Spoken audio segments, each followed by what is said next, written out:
Mes chers frères et sœurs, aujourd'hui avec l'aide d'Allah Tabaraka wa Ta'ala, on va parler des fruits que tu récoltes en faisant des bonnes actions sur terre ainsi que dans l'au-delà. Quand tu fais des bonnes actions, sache que tu en récoltes des fruits sur terre, mais également dans l'au-delà. Notre discours porte donc sur les bonnes actions et leurs fruits dans ce monde et dans l'au-delà. Mais il y a pas mal de questions qu'on doit se poser. 1. Qu'est-ce qu'une bonne action?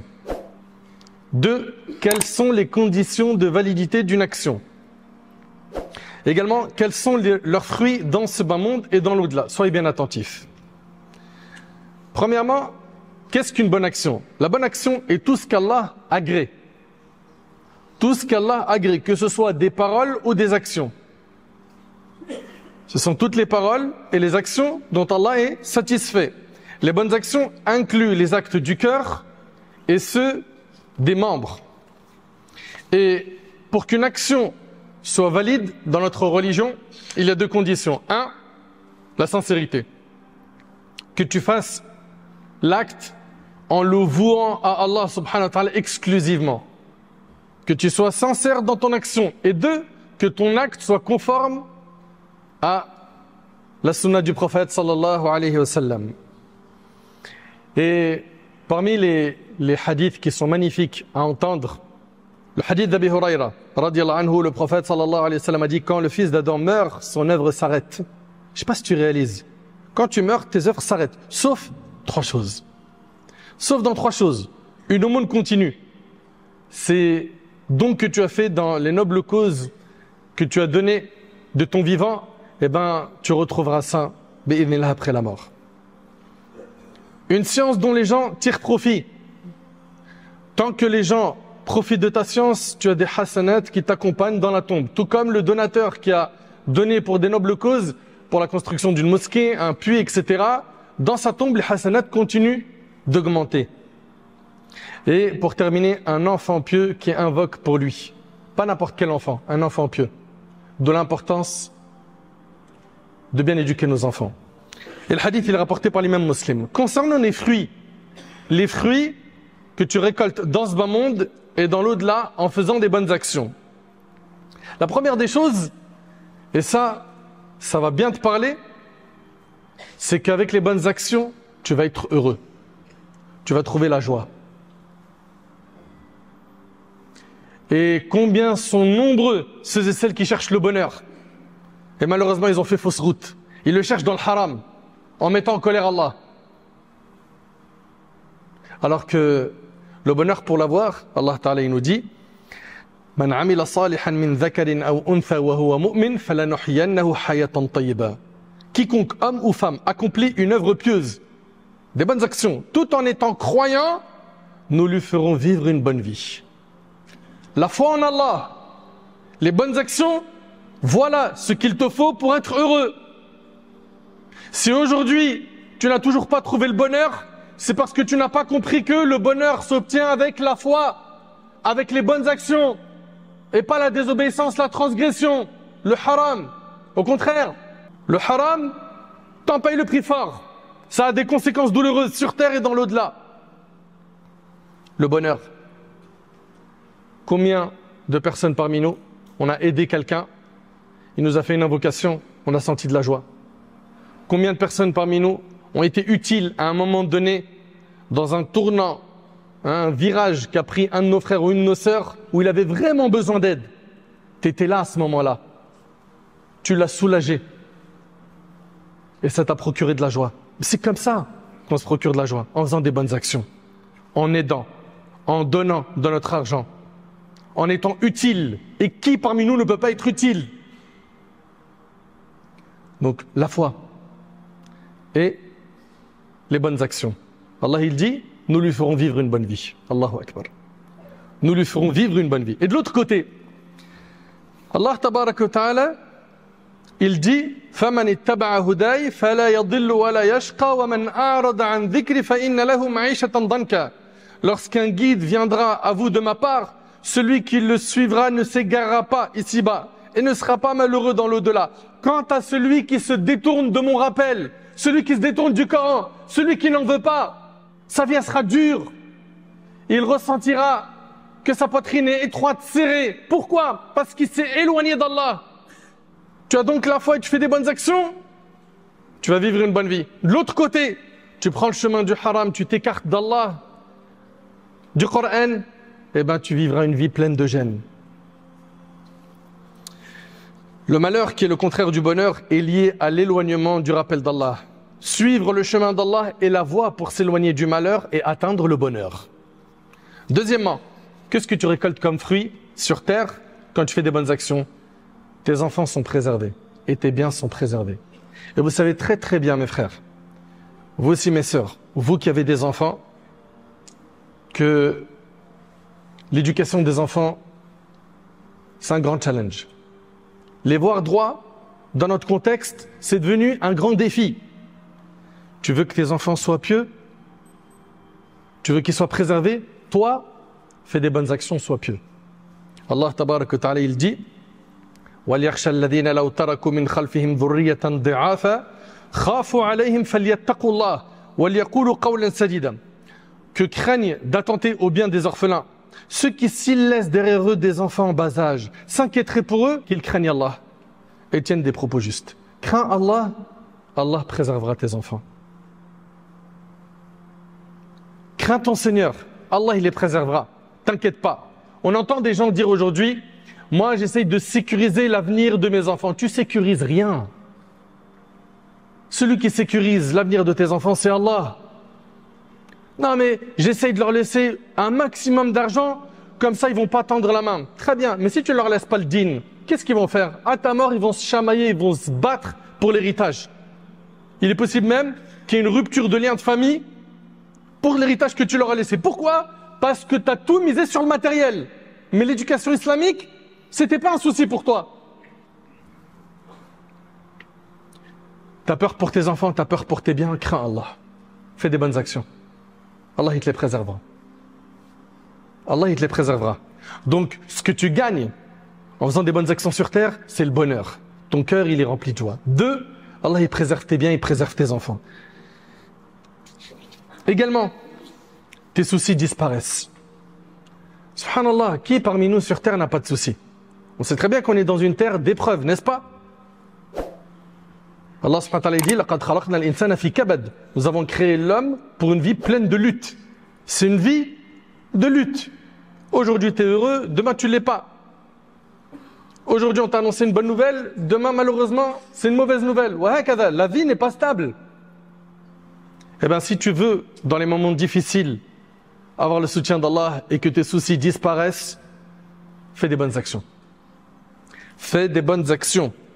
Allah tabarak wa ta'ala, en ayant évoqué les difficultés qu'ont vécues les prophètes, il dit Azza wa Jal, innahum kanu yusari'una fil khayrat wa yad'unana raghaban wa rahaba wa kanu lana khashi'in. Tous ces prophètes s'empressaient de faire le bien, nous invoquaient par espoir et crainte et faisaient preuve d'humilité devant nous. Allahu Akbar. Donc, tes soucis vont disparaître. Quoi d'autre? Tu vas gagner l'amour d'Allah. En faisant des bonnes actions, tu gagnes l'amour d'Allah Azza wa Jal. Dans un hadith Qudsi, Allah tabarak wa ta'ala, il dit « Et mon serviteur ne cesse de se rapprocher de moi au moyen des œuvres surérogatoires jusqu'à ce que je l'aime. » Plus tu vas faire des actions surérogatoires, donc non obligatoires, l'aumône, les prières surrogatoires, parrainer un orphelin, faire du dhikr, évoquer Allah, lire le Coran, etc. Plus tu vas faire ça, plus tu vas gagner l'amour d'Allah. Et Allah il dit, et lorsque je l'aime, je suis l'ouïe par laquelle il entend, la vue par laquelle il voit, la main par laquelle il prend, et le pied par lequel il marche.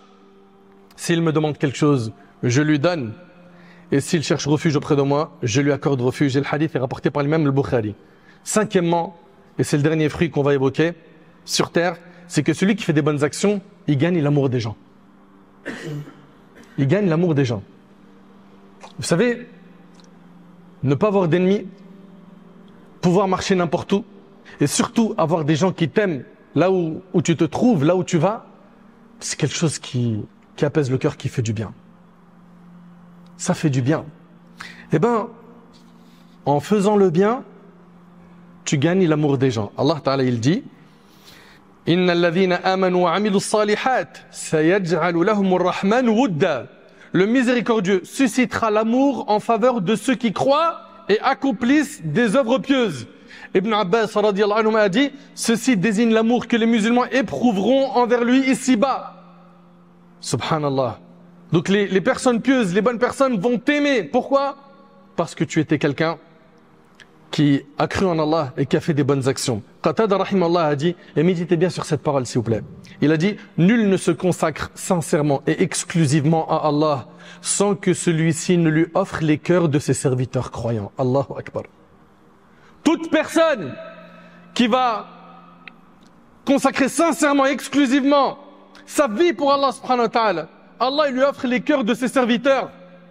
C'est-à-dire quoi? Les gens ils vont t'aimer. Et il aura bien d'autres faveurs, et ça on le retrouve dans Tafsir al-Tabari. Concernant les fruits des bonnes actions, maintenant dans l'au-delà. Premièrement, c'est que tu gagneras la bonne fin. Celui qui vit sur une chose mourra sur cette chose. Et celui qui meurt sur une chose sera ressuscité sur cette dernière. Tu vis sur l'obéissance, tu mourras sur l'obéissance, sur la piété. Et tu seras ressuscité sur une œuvre pieuse. Tu vis sur la désobéissance, le péché, tu vas mourir sur un péché, tu seras ressuscité sur un péché. Donc parmi les fruits des bonnes actions, c'est que tu auras une bonne fin. Dans un hadith qui est rapporté par l'imam Ahmad, le prophète sallallahu alayhi wa sallam a dit, lorsqu'Allah veut du bien pour un serviteur, il l'utilise avant sa mort. Il l'utilise avant sa mort. Un homme parmi les personnes présentes lui demanda, que signifie son utilisation? Le prophète sallallahu alayhi wa sallam répondit, Allah a lui la puissance et la grandeur, le guide vers l'accomplissement d'une œuvre pieuse avant sa mort, puis il saisit son âme alors qu'il l'effectue. C'est-à-dire quoi? Quand Allah il veut du bien pour quelqu'un, il lui accorde une bonne fin. Et le prophète sallallahu alayhi wa sallam a dit, innamal a'mal bil khawatim, les actions ne valent que par leur fin. Le plus important c'est ta fin. Donc tu fais des bonnes actions. Premier fruit que tu peux récolter, c'est quoi? C'est une bonne fin. 2, c'est la bonne annonce au moment de la mort. Au moment de la mort, il y a les anges de la miséricorde ou les anges du châtiment qui viennent pour récupérer ton âme. Ils sont très nombreux. Et à ce moment-là, qu'il y a un moment où tes proches sont pleins de panique, ils sont en train de voir un membre de leur famille qui est en train de mourir. Toi, à ce moment-là, au moment de la mort, tu es rassuré si tu étais quelqu'un de pieux qui faisait des bonnes actions. Allah tabarak wa ta'ala il dit innal ladhina qalu rabbuna Allah thumma istaqamu tatanazzalu alayhimul malaikatu alla takhafu wa la tahzanu wa abshiru bil jannati allati kuntum tu'adun nahnu awliya'ukum fil hayati ad-dunya wa fil akhirah wa lakum fiha ma tashtahi anfusukum wa lakum fiha ma tad'un nuzulan min ghafurir rahim. Ceux qui disent notre Seigneur est Allah puis se tiennent sur la voie droite, c'est pas simplement ils le disent avec la bouche, c'est ils sont droits dans leur vie. Puis se tiennent sur la voie droite. Les anges descendent sur eux. Subhanallah, au moment de la mort, ils viennent te rassurer. Et qu'est-ce qu'ils te disent? Ne craignez rien pour l'au-delà et ne soyez point affligés. Allahu Akbar. T'aimerais pas avoir cette annonce au moment de la mort? T'aimerais pas que les anges te rassurent? C'est un long voyage, le voyage de l'âme après la mort. Pour pouvoir être rassuré, il faut cartonner. Toi qui es encore vivant, assure. Accroche-toi aux bonnes actions, aux bonnes fréquentations. Rapproche-toi plus de la mosquée. Et délaisse les péchés et les mauvaises fréquentations. Ceux qui disent notre Seigneur est Allah, puis se tiennent sur la voie droite, les anges descendent sur eux et leur disent ne craignez rien pour l'au-delà et ne soyez point affligés pour ce que vous avez laissé sur terre. Réjouissez-vous d'entrer au paradis qui vous était promis. Ça c'est dans le Coran. Est-ce que tu aimerais avoir ça comme annonce au moment de la mort? Nous sommes vos protecteurs dans la vie d'ici-bas et dans l'au-delà, où vous obtiendrez tout ce que vous désirez et tout ce que vous demanderez. Telle est l'hospitalité offerte par celui qui est pardonneur et miséricordieux. Allahu Akbar. Troisièmement, ce que tu vas gagner en faisant des bonnes actions, c'est que tu seras en sécurité dans ta tombe. On a dit, tu auras une bonne fin. Bi'idhnillahi tabarak wa ta'ala. 2, c'est que tu auras une bonne annonce au moment de la mort par les anges. 3, tu es en sécurité dans la tombe. Dans un long hadith, ce hadith-là, le prophète sallallahu alayhi wa sallam nous dit dans sa fin que la personne, quand elle sera questionnée dans sa tombe et qu'il aura bien répondu, il lui sera dit tu as vécu sur cela et tu es mort sur cela et tu seras ressuscité si Allah le veut sur cela. Puis une porte du paradis lui est ouverte dans la tombe. Et il lui est dit, voilà ta place et ce qu'Allah t'a préparé là-bas. Alors il ressentira une joie et une sérénité. Ensuite, une porte de l'enfer lui est ouverte. Et on lui dit, voilà ta place et ce qu'Allah t'aurait préparé si tu l'avais désobéi. Ainsi, sa satisfaction et sa gratitude envers Allah s'amplifient. Il est dans la tombe et il est très reconnaissant envers Allah. La tombe, si vous voulez, on peut donner comme image, c'est la salle d'attente. Lui, il est là, il attend déjà dans un confort alors qu'il est dans la tombe. Imagine le jour du jugement et les délices du paradis éternel. Voici ta place, ce qu'Allah t'aurait préparé si tu lui avais désobéi. Ainsi, sa satisfaction et sa gratitude envers Allah s'amplifient. Sa tombe est alors élargie de 70 coudées. Elle lui sera illuminée. Son corps redevient poussière et son âme prend une belle apparence, celle d'un oiseau qui vient se suspendre aux arbres du paradis. Mes chers frères, mes chères sœurs, parmi les fruits récoltés par les personnes qui ont fait des bonnes actions dans l'au-delà, c'est qu'ils verront ce que nul œil n'a vu au paradis, aucune oreille n'a entendu et aucun cerveau ne peut imaginer. Allah tabarak wa ta'ala, dans le hadith rapporté par Bukhari Muslim, a dit « J'ai préparé pour mes serviteurs vertueux, les serviteurs pieux, les pieux, ceux qui étaient droits, ceux qui faisaient ce qui était obligatoire et qui délaissaient l'interdit, ceux qui ont pris en main leur vie de manière sérieuse. J'ai préparé pour mes serviteurs vertueux ce que aucun œil n'a vu, ce qu'aucune oreille n'a entendu et ce qu'aucun esprit humain n'a pu imaginer. » Allahu Akbar. Les gens du paradis. وَالَّذِينَ آمَنُوا وَعَمِلُوا الصَّالِحَاتِ لَنُبَوِّئَنَّهُم مِّنَ الْجَنَّةِ غُرَفًا تَجْرِي مِن تَحْتِهَا الْأَنْهَارُ خَالِدِينَ فِيهَا نِعْمَ أَجْرُ الْعَامِلِينَ. Ceux qui croient et accomplissent des œuvres pieuses, nous les installerons dans des demeures élevées du paradis, sous lesquelles coulent des rivières, où ils demeureront éternellement. Combien est belle la récompense de ceux qui œuvrent pour Allah. والذين آمنوا وعملوا الصالحات في روضات الجنات لهم ما يشاءون عند ربهم ذلك هو الفضل الكبير. Quant à ceux qui auront cru et accompli des œuvres pieuses, ils séjourneront dans les espaces luxuriants des jardins du paradis et ils obtiendront tout ce qu'ils voudront auprès de leur Seigneur, telle est l'immense grâce. Et pour terminer, ceux qui ont fait des bonnes actions sur terre auront comme grand cadeau au paradis de pouvoir voir Allah. Le plus beau des cadeaux. Le meilleur des cadeaux. Voir Allah tabaraka wa ta'ala au paradis. Notre créateur azza wa jal. D'après Suhayb radiallahu anhu, le prophète sallallahu alayhi wa sallam a dit, lorsque les gens du paradis vont entrer dans le paradis, Allahumma ja'alna minhum ya Rab, qu'Allah nous compte parmi les gens du paradis. Lorsque les gens du paradis vont rentrer dans le paradis, Allah va dire, voulez-vous que je vous rajoute quelque chose?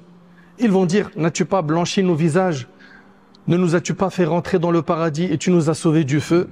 Alors il va lever le voile et il ne leur a pas été donné une chose plus aimée que de regarder leur Seigneur. Ce sera la plus belle chose.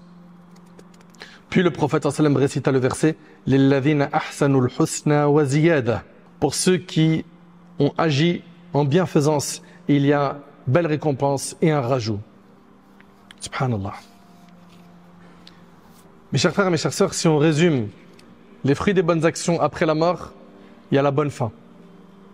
Il y a la bonne nouvelle que tu reçois au moment de la mort. Il y a le fait que tu seras à l'abri du châtiment de la tombe. Il y a le fait que tu auras le paradis et que tu pourras voir Allah. Sur terre, on vous a dit, tu vas goûter à la joie. Tes biens et tes enfants seront préservés. On a dit également que tes soucis disparaîtront, qu'Allah t'aimera et que les gens t'aimeront. Comment, après avoir entendu tout ça, tu peux encore avoir envie de faire des mauvaises actions? Comment, après avoir entendu tout ça, tu redoubles pas d'efforts à partir d'aujourd'hui pour cartonner et obtenir ton diplôme ulama après la mort, à savoir ton livre de la main droite? Comment, après avoir entendu tout ça, tu n'es toujours pas motivé à te prendre en main sérieusement? Tous, on veut notre livre de la main droite le jour du jugement. Personne ne le veut de la main gauche. Et c'est faisable. Wallahi, mes chers frères, c'est faisable. Beaucoup d'entre vous, surtout les jeunes, ils se disent « Ouais, mais mon frère, t'as vu les défis qu'il y a autour de nous, t'as vu TikTok, machin, la fréquentation, le net, oh, c'est le bazar dans notre quartier, on ne sait pas comment s'y prendre. » Akhi, nous aussi, on a grandi dans des quartiers. Et on s'est pris en main.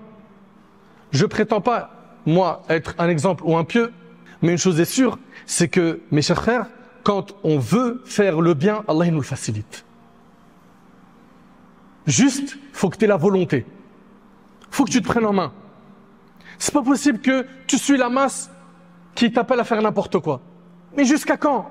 Le paradis, il est accessible. Mais il faut en payer le prix. Et en faisant ces efforts, regarde ce que tu récoltes sur terre déjà. Et ce qui t'attend après la mort si tu fais des bonnes actions. Fais le bon choix. Tu as été prévenu. Ne dis pas je savais pas. Tu as été prévenu, qu'on se prenne en main sérieusement, qu'on se repente. Et quoi qu'on ait fait comme péché, Allah tabaraka wa ta'ala est pardonneur et miséricordieux. Et il change les mauvaises actions en bonnes. Et il pardonne. Et il facilite les repentirs. Juste faisons un effort. Allons vers lui, subhanahu wa ta'ala. Invoquons-le avec des volontés sincères de vouloir être quelqu'un de meilleur. Et Allah tabaraka wa ta'ala nous facilitera cela. Qu'Allah tabaraka wa ta'ala fasse de nous des gens pieux. Qu'Allah subhanahu wa ta'ala améliore notre situation. J'implore Allah tabaraka wa ta'ala de nous pardonner nos manquements. J'implore Allah tabaraka wa ta'ala de nous accorder une bonne fin.